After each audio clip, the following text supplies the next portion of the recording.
నమస్తే, welcome to reflection news. నేను శర్మ. అంటే ధర్నాలు, రాస్తారోకోలు. ఇప్పుడు సమగ్ర ఓటర్ నమోదు ప్రక్రియ జరుగుతున్నా కూడా కాంగ్రెస్ ప్రభుత్వము మిగతా పార్టీలు మోదీని తిరుగుతాయి. అంటే మోదీని, ఇతర దేశాలలో భారత్ను మోదీని ఏం తిన్నది అరుగుతలేదా? పైత్యమా? ఎందుకు తిట్టాలి? ఏం అవసరం? ఒక చట్టబద్ధంగా న్యాయబద్ధంగా సనాతన ధర్మాన్ని కాపాడాలని, హిందూ దేవతలను మనం రక్షించుకోవాలని నిరంతరం బీజేపీ నరేంద్ర మోదీ తాపత్రయపడుతుంటే, ఈ దేశ ఔన్నత్యాన్ని ప్రపంచానికి చాటి చెప్తూ విశ్వగురువుగా మారబోతున్న నరేంద్ర మోదీ పరిపాలన మీకు నచ్చడం లేదులే. చెంచగిరి చేస్తూ జీ హుజూర్ అని సలాం చేసుకుంటూ ఉండే మీరు, మీకు ఎసరు పెడుతున్నాడు కదా ఓట్ల రూపంలో. నకిలీ రోహింగ్యాలయ్యి ఇతర దేశాల రాష్ట్రాల నుంచి వచ్చినటువంటి వాళ్లకు స్థానం కల్పిస్తూ, ఇతర దేశాల్లో ఉన్నటువంటి వాళ్ళకు స్థానం కల్పిస్తూ, నిరంతరం బాంబులు తయారు చేస్తూ మా హిందువులను, హిందూ దేవాలయాలను బాంబులతో పేల్చాలనే పెద్ద కుట్రలకు కారణమవుతున్నటువంటి మిమ్మల్ని కట్ చేస్తున్నందుక తిట్టుడు, అంతే కదా. అయితే ఈ మాటలు మన ఇండియా వాళ్ళు అన్నాడంటే పర్వాలే, ఇండియా వాళ్ళు అన్నారంటే అనుకోవచ్చు, మన భారతదేశంలో ఉంటాడు కదా. పాకిస్తాన్ మాజీ క్రికెటర్ డానిష్ కనేరియా ఆయన తీవ్రంగా ఆగ్రహపడ్డాడు. ఏందే ప్రతిదానికి మీరు నరేంద్ర మోదీని, భారతదేశాన్ని విమర్శిస్తారు? పాకిస్తాన్ వాడు చేసేది అంతే. పాకిస్తాన్ వాడు చేసే పని అదే. తెల్లారు లేస్తే వాడు బ్రష్ చేసుకోకముందే భారతదేశాన్ని, నరేంద్ర మోదీని తిట్టకుండే వానికి బెడ్ కాఫీ రాదు. తిడితేనే బెడ్ కాఫీలు వస్తాయి వానికి. అటువంటిది ఆయన ఆ పాకిస్తాన్లో పుట్టి ఆయన ఎంత విసుగు చెందిండో చెప్పండి, ఎంత ఆగ్రహానికి వస్తున్నాడు. అంటే దేశాన్ని, భారతదేశాన్ని తిడతారా? భారత ప్రధానమంత్రిని తిడతారు నరేంద్ర మోదీని. ఏం పాడైందిరా అని. అదేవిధంగా ప్రతి నిరసనలో రాముడిని, మోదీని దూషించడం కామన్ అయిపోయింది. ఇక్కడ ఉన్న వాళ్ళకి గట్లయిపోయింది, వేరే దేశం వాడికి గట్లయిపోయింది.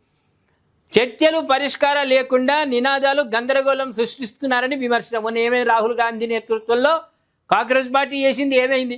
చర్చలు లేవు, మన లేదు, మశానం లేదు, చెప్పకుండా చేయకుండా రోడ్ల మీదకి వస్తారు మీరు. ముక్కుకైతే దెబ్బ తాకిందని ఈ కార్యకర్తలు ఆపసోపాలు పడి మా రాహుల్ గాంధీకి ముక్కు వలిగింది అని వాళ్ళు రోడ్ల మీదకి వచ్చిరి. ఇది అర డ్రామాలు. మీరు ప్రజల మధ్యలో ఉండి ప్రజా సమస్యలు పరిష్కరించి డ్రామా ఆడుండిరా. ఏది లేదు మీకు రాజకీయంగా, ఏ అర్హత లేదు మీకు పార్టీగా ఉండడానికి. భారత్లో నిరసనల తీరుపై పాకిస్తాన్ మాజీ క్రికెటర్ డానిష్ కనేరియా మండిపడ్డాడు.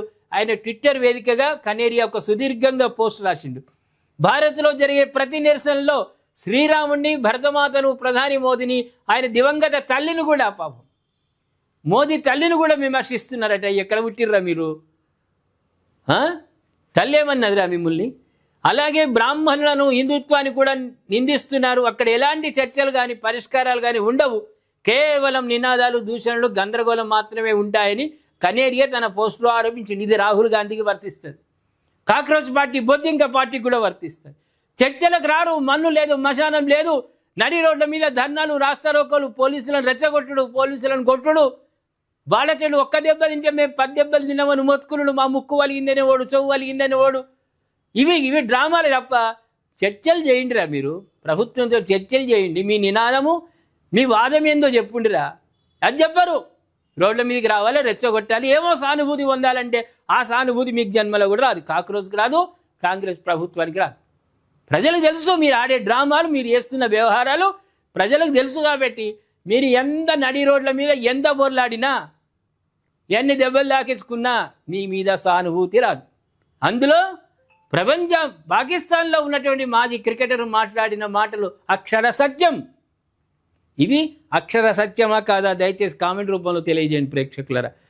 ఆ క్రికెటర్కు మీరు మద్దతు ఇస్తూ గట్టిగా కామెంట్ రూపంలో, మన దేశంలోనే ఉన్నటువంటి శత్రువులు ఎక్కడో ఉండరు, శత్రువులు నీ ఇంట్లోనే ఉంటారు, నీకు శత్రువులు అన్నట్టుగా మన దేశంలోనే మనకు శత్రువులుగా మారినటువంటి కాక్రోచ్ అండ్ కాంగ్రెస్ పార్టీ గురించి కామెంట్ రూపంలో తెలియజేయండి.